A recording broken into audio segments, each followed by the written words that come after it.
Eu entrei pra ver, tipo, 5, 10 reais estavam lá, viraram, tipo, quase R$ 1.000. E aí foi quando eu montei meu inventário de CS.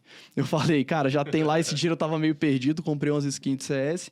Aí eu falei, cara, eu preciso ter uma estratégia de hold de Bitcoin. E aí foi quando eu comecei a comprar um pouquinho. Só que como eu sempre tive um viés muito de alocação de equity, de renda variável, Brasil, exterior e tudo mais, eu sempre tive um percentual bem pequeno da minha carteira em Bitcoin.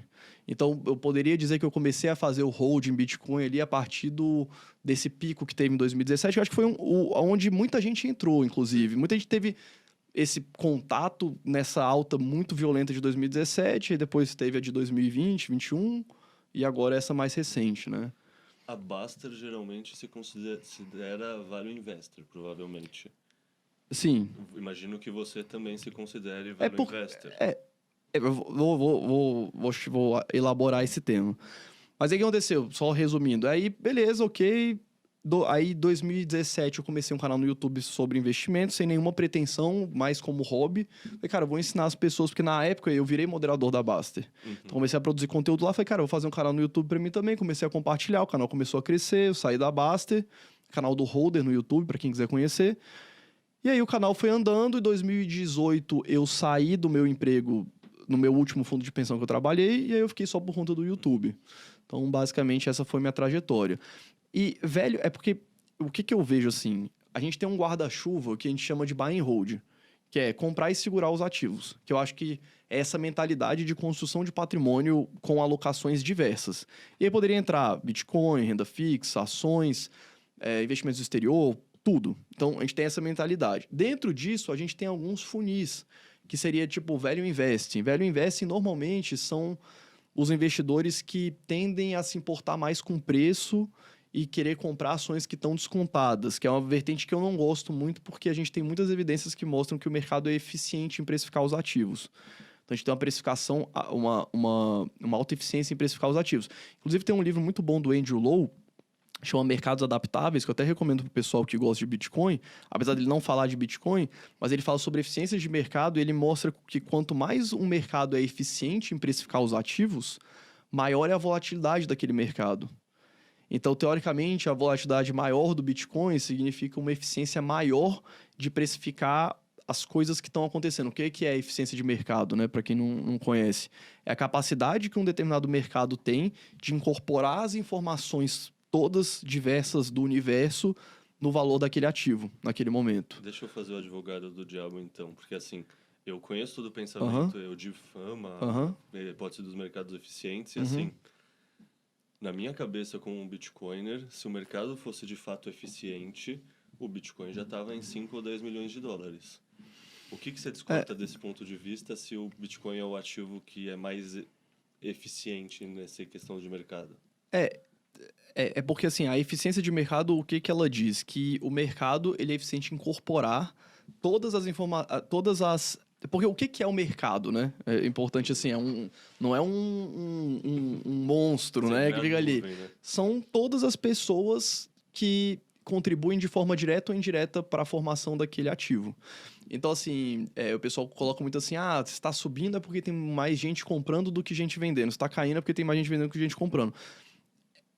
Eu não gosto dessa definição também, porque para cada pessoa que está vendendo tem uma pessoa comprando. Para cada pessoa que está comprando tem uma pessoa vendendo. Então, sempre o número de vendedores e o número de compradores é o mesmo. Sim. Né?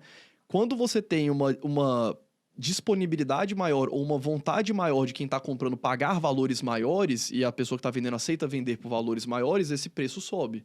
Mas é sempre um casamento de compradores e vendedores. Então, o que a hipótese dos mercados eficientes fala? Ela não prediz o valor do ativo necessariamente. Por isso que o Bitcoin não vai para lá, porque o que é o consenso hoje? Que vale isso. Tanto das pessoas que estão de fora, quanto das pessoas que estão de dentro. Conforme todos os dias novas informações vão chegando, novos entrantes vão entrando, novas pessoas vão saindo, isso vai sendo incorporado. Eu vou te dar um exemplo. As ações da Tesla, quando eu comecei a comprar, elas eram negociadas a valor de hoje, porque teve split e tudo mais, a mais ou menos uns $10 por ação. Isso foi 2019. 2018, 2019. Do meio pro final de 2019, a ação começou a subir absurdamente. E hoje está negociando a 250, estava $400 um dia desse. Então chegou a multiplicar por 40 vezes, agora está em 250. Então, o mercado estava sendo ineficiente naquele momento em precificar ela por 10? Não, porque na época a Tesla, enfim, contando um pouquinho, a empresa estava passando um monte de dificuldade, eles estavam terminando de entregar os carros que eles tinham vendido nos anos anteriores, estavam terminando a primeira fábrica de ramp-up, que eles chamam, né, que é você terminar de conseguir escalar a produção dentro daquela fábrica. Então, naquele momento, a empresa valia aquilo. Cada dia vai passando, novas informações vão entrando e a empresa vai conseguindo entregar aquilo, e isso vai sendo incorporado no preço e faz ela valer mais. Porque, teoricamente, poderia existir um universo onde ela não conseguiu fazer isso e a empresa quebrou. Sim, então, é porque é uma distribuição de probabilidade. Ela vai conseguir ou não, isso vai ser incorporado ou não. Porque, senão, tudo seria renda fixa, no sentido de não ter volatilidade. Os ativos todos se comportariam de forma sem volatilidade. Mas, como as informações, elas são... O nosso universo, ele é relativamente aleatório no curto prazo, os preços precisam ser aleatórios também no curto prazo. Não, quando você estava falando, o que eu percebi é que, assim, o mercado, ele é eficiente... Porque essa é a sua... Vamos lá, essa é a sua opinião. Por exemplo, o Bitcoin deveria valer $100 milhões. Só que, ao mesmo tempo, tem uma pessoa que acha que não vale nada e que é zero. Não, exato. E a eficiência é o quê? A ponderação em todas as exatamente, opiniões e não necessariamente conseguir achar qual é a opinião certa. É basicamente fazer uma ponderação entre todas as opiniões. É uma ponderação. Se você tiver certo, porque existe uma média, que seria o valor onde o ativo se encontra, que é a média desses consensos ponderados. Se você tiver em qualquer uma das pontas, tipo, o cara que acha que vale zero, se o Bitcoin for para zero, ele tá certo. Se você que acha que vai para 10 milhões, se for para 10 milhões, você vai ter um ganho muito grande em relação a isso, porque a sua opinião, ela tá muito longe do preço que tá hoje. Então, se acontecer, você vai chegar lá. Você vai ter esse retorno. Só que aí, o que esse livro do Andrew Lo fala? Ele fala que os mercados, no geral, e ele avalia muitos mercados diferentes. É por isso que eu gosto muito desse livro. Esse é um livro relativamente antigo, mas eu demorei para ler ele. Tem uns 5 anos que eu li ele, mas ele é um livro um pouco mais antigo. Olha que interessante. Em um eu esqueci qual foi a Apollo, mas teve uma das operações da NASA que ficou famoso até porque, se não me engano, foi em 2005 que a nave explodiu, caiu no Texas, caiu um monte de pedaço. Acho que sim. Apollo não, né? Talvez seja. Enfim, uma dessas operações da NASA, a nave explodiu e a NASA demorou 6 meses para descobrir qual que tinha sido o motivo real. E eles descobriram depois de 6 meses que o problema foi em um dos componentes de uma parte do motor tal que era fabricado pela empresa XYZ. Essa empresa ela era listada na bolsa. Só que olha que interessante, no momento lá atrás, antes da NASA descobrir e divulgar isso, na semana seguinte, as ações dessa empresa que o componente foi o responsável caíram, tipo assim, 40%. Então, o mercado, ele já precificou uma informação que demorou 6 meses para a NASA descobrir. Porque são todas as mentes pensantes sobre aquilo dali avaliando. Quais são as empresas que fabricam componentes para a NASA? São essas aqui. Tá, quais são os possíveis componentes que poderiam ter dado problema para causar isso? Como é dinheiro que está ficando em cima da mesa, existe muito, muito investimento para que você consiga arbitrar isso. Porque quem sabe dessa informação antes ganha mais dinheiro.